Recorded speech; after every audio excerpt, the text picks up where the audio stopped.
Back in 1992, Matchbox brought out Tracy Island, the Thunderbird's home, as a playset. Now, that playset went down very well. As most toys do, they sell out very, very fast. And there was a program called Blue Peter who actually made one out of cardboard. This is the VHS of the making of that Tracy Island. But we're here to look at the 2004 Tracy Island.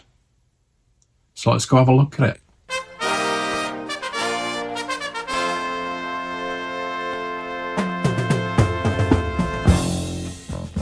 A job for Blue Peter.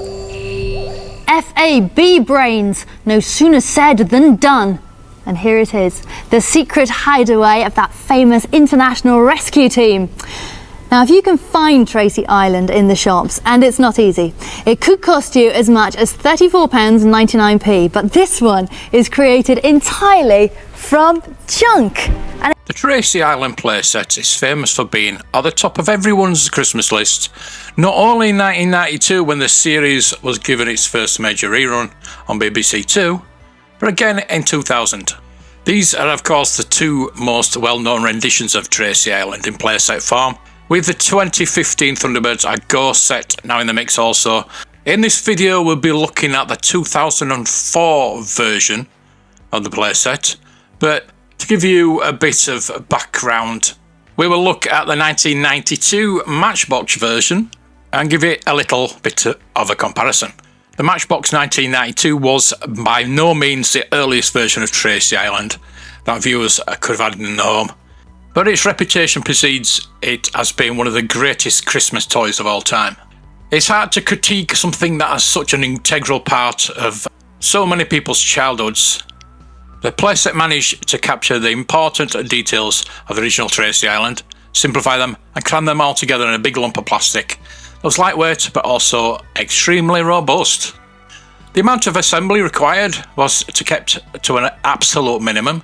The only decals you needed to apply were the Thunderbird 2 ramp and the cliff house, and only a few pieces needed to be clicked and slotted into place before Thunderbirds A Go.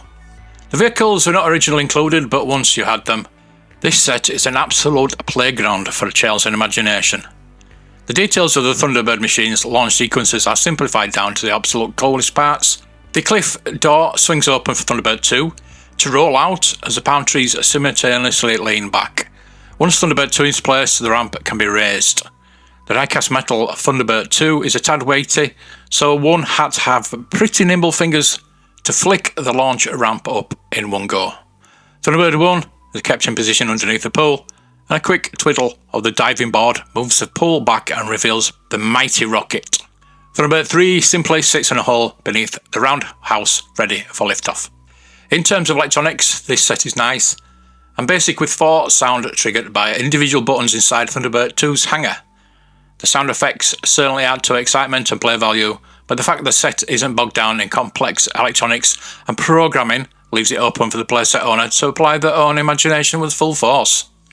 In the grand scheme of things, we don't actually see much of Tracy Island's exterior in the series.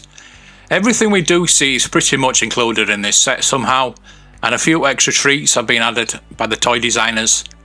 I love the little pathway steps down to the cliff at the roundhouse side of the island, and you can imagine Jeff strolling down there to meet visiting boats. I also really like the small cave that has been cut out of the side towards the back. Nothing like it featured in the TV series, but a child could use it to stow the pod vehicles, although you could equally use it as an emergency launch area for Thunderbird 4. Overall, this is a great set which laid the foundations for some of the fantastic toys that came later. Thunderbirds A Go with new soundtech Tracy Island. Thunderbird 1, I'm on my way. I hope we're not too late, Father. Gee, this is a tough one. Looks like a job for Thunderbird 2. International rescue, we're on our way. Let's get down there. FAB, Virgil. Another great rescue for Thunderbirds. Soundtech Tracy Island. When Thunderbirds was digitally remastered by Charlton and repeated on BBC Two in the early 2000s, a huge wave of merchandise was launched once again to coincide. Captaining the team was this new Tracy Island playset. Now you would be right in assuming that this set is pretty similar to the Matchbox one. The basic layout is the same. Thunderbird 2 hanger has been angled more towards the front, and more decals are provided with a bit of extra detail on them. The set is compatible with the Vivid Imagination plastic vehicles which are sold separately. Certain functions of the Matchbox sets were refined for this release. The Thunderbird 2 hanger with a button at the base, which can be quickly opened with a string-loaded hanger door and lower the palm trees. Said trees are made of slightly more flexible plastic which enables them to withstand a little more wear and tear before snapping off. Try find one on the secondary market with all the palm trees. The colours on this set are a lot more vibrant than those of the Matchbox Island, although I think I personally prefer the more subtle tones of the Matchbox version anyway. Thunderbird 1 and 3 launched exactly the same way. When this set was re-released, as we'll see, for the 40th anniversary, platforms allowing Thunderbird 1 and 3 to move up and down were added. So what is the big selling point of this set, which is almost identical to its Matchbox predecessor? Did you notice the incredibly cool, very early 2000 sounding word, soundtech? That's right, this set has the technology of sound. It may not sound like much now, but kids were living in the future because of the Thunderbird's soundtech. Carved out of the back of the island, an attempt to replicate the Tracy Lounge and its TV portraits, Scott, Virgil, Alan, Gordon, not John because he isn't cool enough for soundtech apparently, Brains and Lady Penelope, all had portraits which would light up at the touch of a button and say 2 phrases each. Somebody feel free to correct me, but I think that Shane Rimmer, Matt Zimmerman and David Graham returned to give their voices for this playset, while the voices of Virgil and Lady Penelope were impersonated. You can tell. I'll have to say I didn't notice the difference in the playsets back when they came out. I think my son had the 2000 version because I remember the portraits lighting up, but he might have had the earlier version as well. So coming up now is a 2004 40th anniversary version of the Tracy Island. I'm going to miss out the 2003 Vivid Imagination PowerTech Tracy Island until I do actually get one and we can do a separate review. I must say I do actually like the look of that. More compact and more of the inner workings of the Thunderbirds. Who doesn't love a transforming playset? And as I said, there was a 2004 Deluxe Thunderbirds movie, Tracy Island, which, yeah, we're not going to talk about here. And the 2015 Thunderbirds I Go Tracy Island from Vivid Imaginations. That one is apparently very complex, so I'll be getting that. But until then, let's go look at the 2004 version. Thunderbirds are go with interactive Tracy Island. Thunderbird 1, I'm on my way. I hope we're not too late, Father. Gee, this is a tough one. Looks like a job for Thunderbird 2. Let's get to work. Thunderbirds interactive Tracy Island. As you can see, it's not in the best condition. I did get this for £10, I'll tell you that. But it is fantastic. Jerry Anderson's Thunderbirds. Yes, we'll see in a bit. This is a 2004 edition, and the elevators don't work. But there's a problem with them. There was a problem with them straight out of the box. We do have the ships to go in them, so we're gonna open this up. We're gonna have a good look at it, and gonna have a bit of a play with it, really. There we go. That's the back of the box. Absolutely fantastic. Even got the voices. So here we go. Out of the box now. One beautiful, beautiful island. It is based on the Matchbox 1992 version. It was updated in 2000 by Charlton Toys. Charlton. And yeah, they changed the back of it, which we'll see in a minute, but most of this remains the same, apart from the aforementioned lifts, which do not work, unfortunately. But it's all basically the same.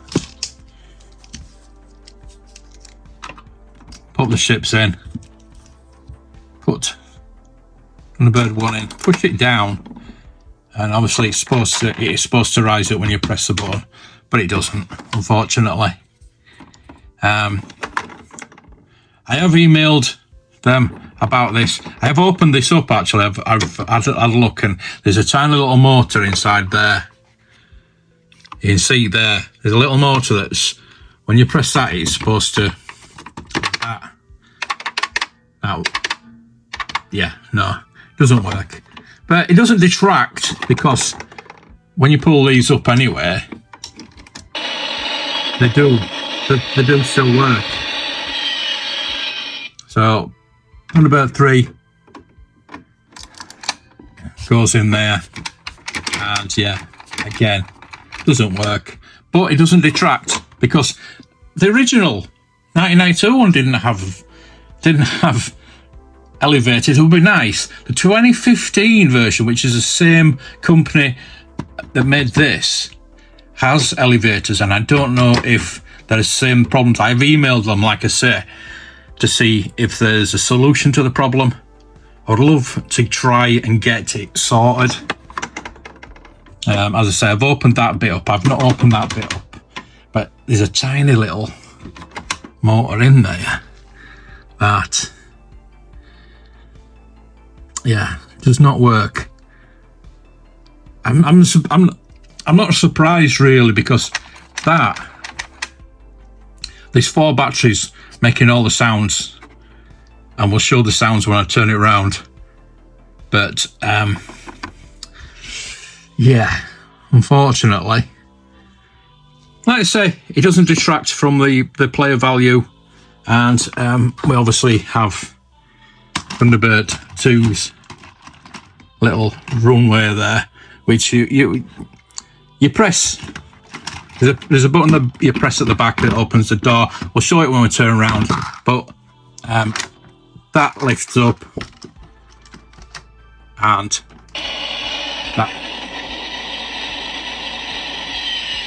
that works.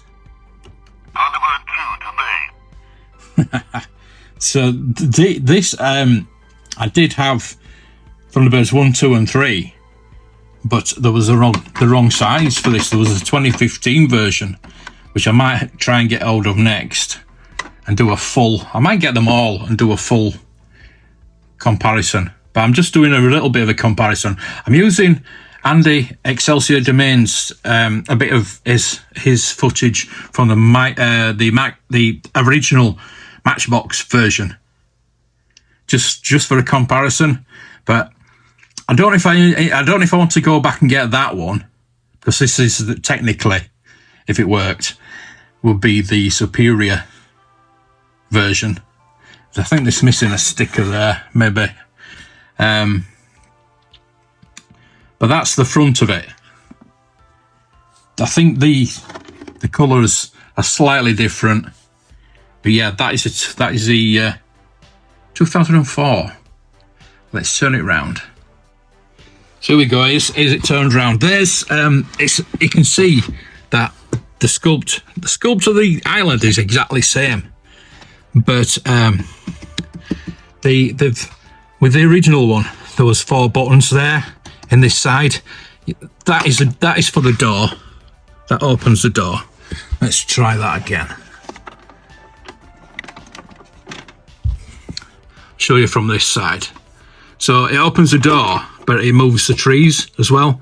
So you push your Thunderbird 2 out, then it launches, which is really good. I mean, that's from the original as well. But like I said, there was just the 4 buttons, I think, at this side, and they've opened this up a bit at this side for these.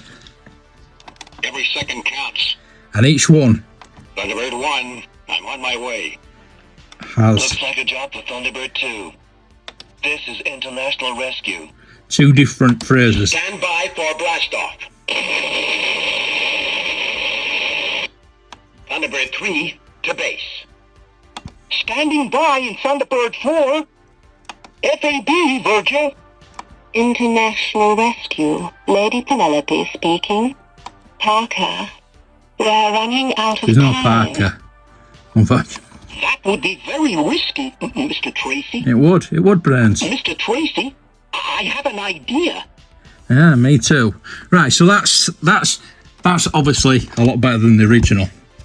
And so they've resculpted the back of it and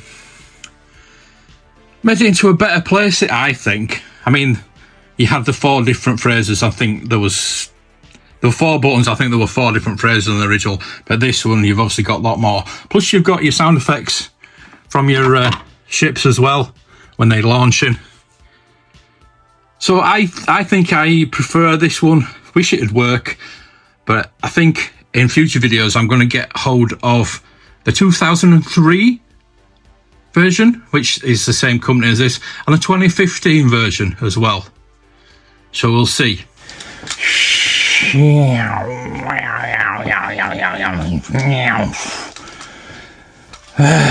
Pew, pew, pew, pew.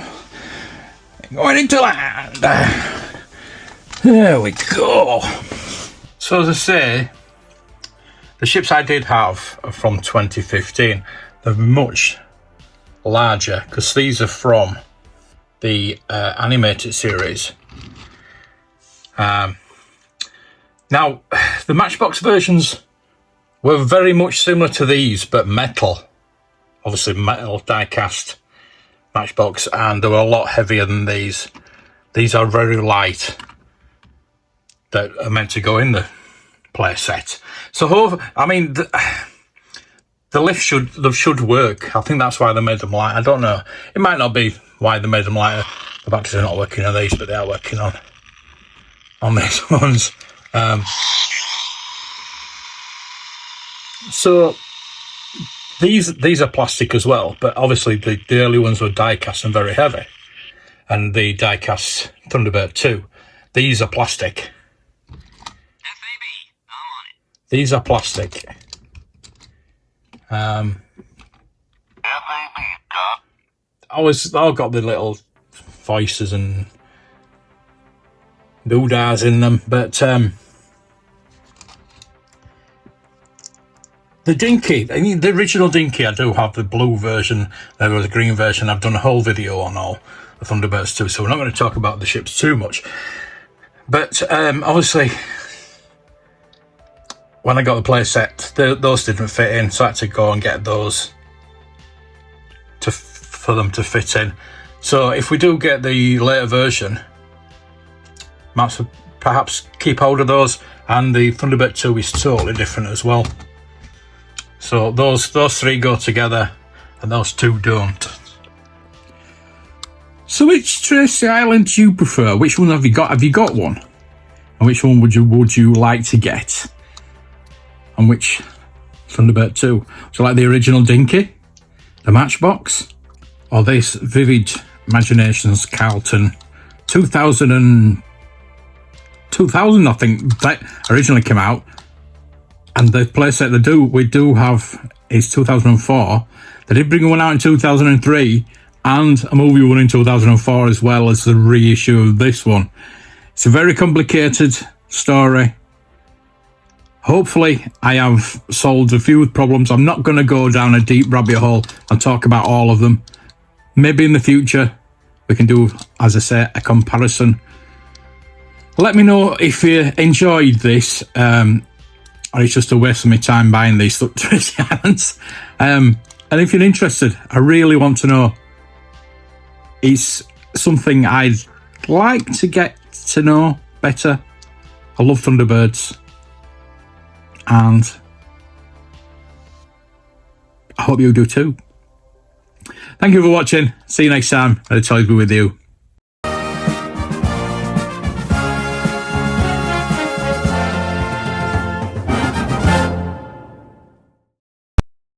driver. Thank you. Bye-bye, driver. Bye-bye. Bye-bye. Bye. Bye-bye.